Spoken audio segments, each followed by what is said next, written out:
Catat itu baik-baik. Anda kedudukan biasa, naik luar biasa, maka hambatannya itu akan semakin meningkat, tidak sama dengan sebelumnya. Anda orang kecil, diuji dengan ujian kecil. Anda orang menengah, diuji dengan ujian menengah. Anda kedudukan yang tinggi, maka akan diuji dengan kedudukan yang lebih tinggi lagi. Maaf, Allah tidak akan menguji dedaunan dengan angin yang menerpa akar. Pasti berbeda. Karena angin ketika kedudukan semakin tinggi, maka angin semakin kencang akan menerjangnya. Yuk kita turunkan, jenis ujiannya bisa 3. Perhatikan baik-baik, sini. Kedudukan bersanding dengan ujian. Kalau rumus fisikanya, F berbanding lurus dengan P. Gaya berbanding lurus dengan tekanan. Jadi kalau antum misalnya, rumus asalnya F1 sama dengan F2. Gaya gerak sama dengan gaya dorong. Kalau dikembangkan ke sini, tenaga kecil begini, maka yang bunyi kecil. Kalau besar, semakin besar lagi. Nah, memahami rumus ini, F sama dengan P. F berbanding lurus dengan tekanan. Ada gaya tekanan juga yang cukup kuat. Ketika antum pukul kencang, suara kencang. Tapi ini lebih sakit kan? Tekanannya lebih kuat. Itu agak berbeda. Itu dalam persepsi positif. Dalam persepsi negatif juga bisa. Gaya berbanding lurus dengan tekanan. Semakin orang banyak gaya, semakin tertekan hidupnya. Ya? Tanya. Sekarang lihat sini. Rumus ini kalau kita turunkan lewat ayat, am hasibtum an tadkhulul jannata. Apakah anda akan duga begitu mudah masuk surga? Walamma ya'tikum matalul ladzina khalau min qablikum. Sementara Allah belum menguji anda seperti orang dulu yang dijamin surga mendapati ujian. Apa jenis ujiannya? Ini manhaj hidup kita dan kita berhenti di sini. Maaf, saya mungkin hanya 5 ayat dulu untuk hari ini ya. Massathumul ba'sa. Ujian pertama disebut dengan ba'sun. Jamaknya ba'sa. Ba'sa. Ini masih ringan. Misal, jarang ke masjid, sekarang mulai ke masjid. Begitu antum ke masjid, Allah kasih ujian. Sesuai dengan kadar niat antum. Kasih ujian gerimis. Ke masjid gak? Itu ba'sun. Begitu antum ke masjid, orang Arab katakan, nazil matar. Turun hujan. La ba's, la ba'sa, la ba'sa. Gak ada masalah. La ba'sa. Tidak ada masalah. Serap ke dalam bahasa Indonesia, lewat. Labas. Labas, lewat. Ringan. Berarti, kalau antum diuji dengan yang ringan, maka antum kadarnya masih ringan, akan dinaikkan kepada yang menengah. Akan yang menengah. Hati-hati betul. Kalau antum belum lulus yang di sini, maka antum akan terus sampai di sini, sampai lulus di sini. Sampai lulus. Antum mau berangkat ke masjid, gerimis bisa. Tiba-tiba nggak jadi di rumah. Istri antum mengatakan, Pak kok nggak ke masjid? Hujan mah, kan cuman gerimis. Takut teriak, Masya Allah. Padahal antum misalnya belum kuat untuk berangkat. Maka antum akan terus diuji di sini. Lihat rumusnya, Quran surah kedua ayat 286. La yukallifullahu nafsan illa. Allah tidak akan pernah menguji seorang hamba di luar kadar kemampuannya. Jadi kalau antum masih ujian yang ringan, antum diberikan yang ringan. Antum naik menengah, diberikan yang menengah. Antum naik lagi level tinggi, diberikan ujian yang berat. Menengahnya disebut dengan darrun. Waddarra, dari ba'sun jadi darrun. Jamaknya darra. Sudah menyakiti fisik. Kena fisik, sudah melukai, hujannya makin deras. Ya, kalau dalam kehidupan yang ini mungkin celaan biasa. Sudah berubah ya, Masya Allah. Sekarang jilbabnya sudah panjang, Masya Allah. Semakin panjang ya, yang ingin Batman ya, Masya Allah, udah banyak.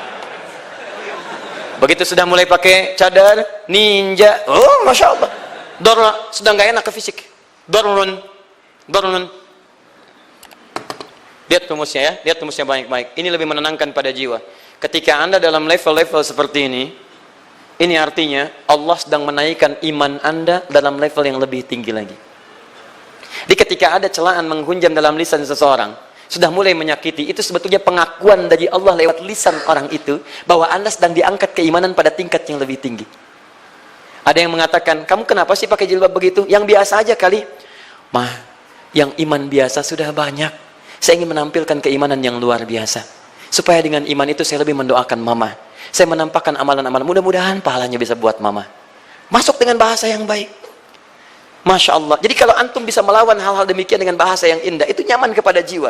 Kadang-kadang ada kalimat-kalimat yang tidak perlu pakai dalil, teman-teman sekalian. Kembalikan ke sini. Terakhir, wazulzilu zilzal. Zulzilu. Zilzal. Gempa. Goyang. Dia ada ujian yang bisa menggoyangkan diri kita, membuat gempa hati kita. Antum sudah nggak kuat, kadang-kadang di jalan sempoyongan, padahal nggak ada gempa di luar. Cuman hati kita kayak kena goncangan. Diserang sana, serang sini, nggak bisa tidur, nggak bisa makan, tawarin ini susah, itu susah. Wazulzilu. Bahkan hatta yaqula Rasulullah walladzina amanu ma'ahu mata nasrullah. Sampai-sampai Rasul SAW, bahkan orang-orang beriman, bahkan yang setelahnya bisa mengatakan, kapan ini berakhir? Akan tiba masa Anda mengalami satu situasi sampai Anda mengatakan, kapan berakhirnya yang seperti ini? Serang, serang, serang. Perhatikan, jika Anda berada pada level ini, saya ucapkan selamat kepada Anda.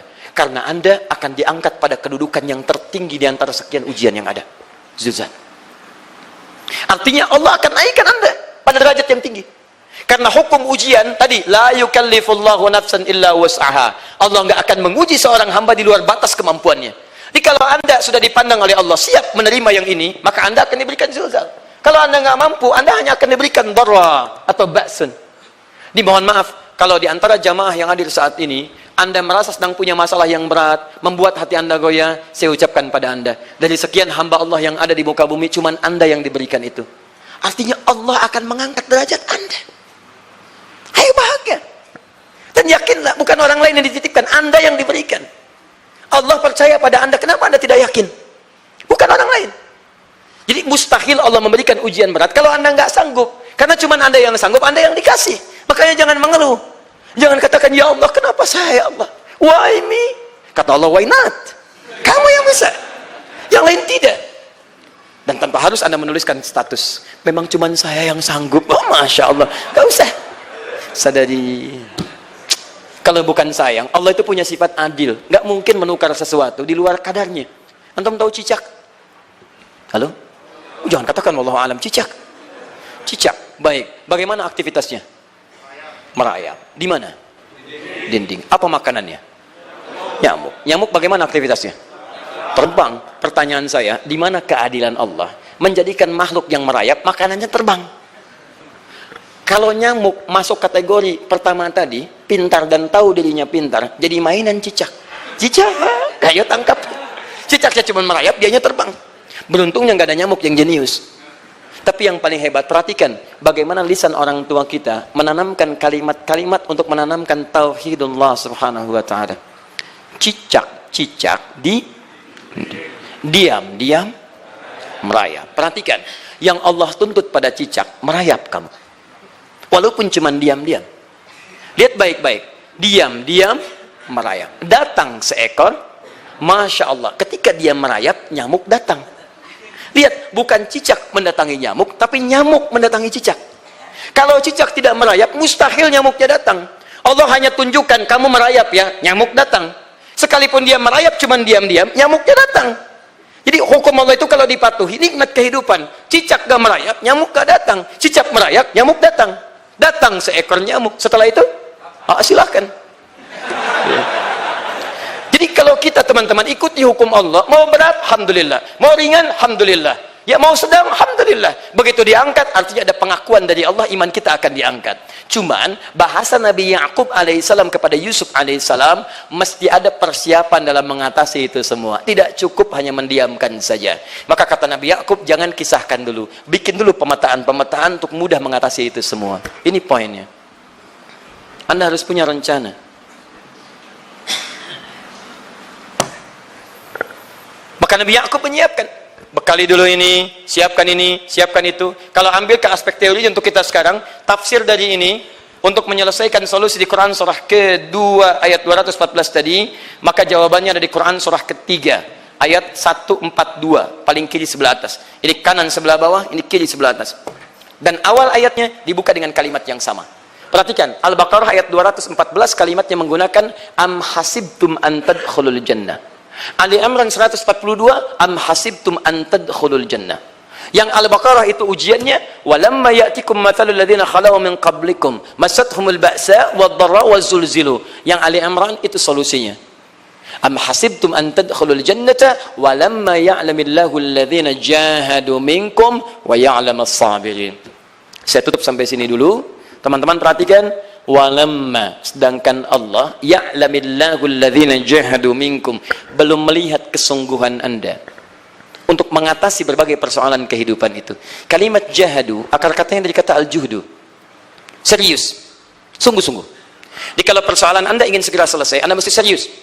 Hei yang sedang kuliah, kalau mau cepat selesai kuliahnya, serius belajarnya. Pahami dengan baik. Kalau Anda nggak pernah serius, bagaimana bisa menyelesaikan pelajaran dengan baik? Hei yang sedang berumah tangga, kalau ingin baik rumah tangganya, serius dalam berumah tangga. Keluarkan hukum-hukum Allah, terapkan dalam kehidupan rumah tangga. Anda akan mendapatkan manfaatnya.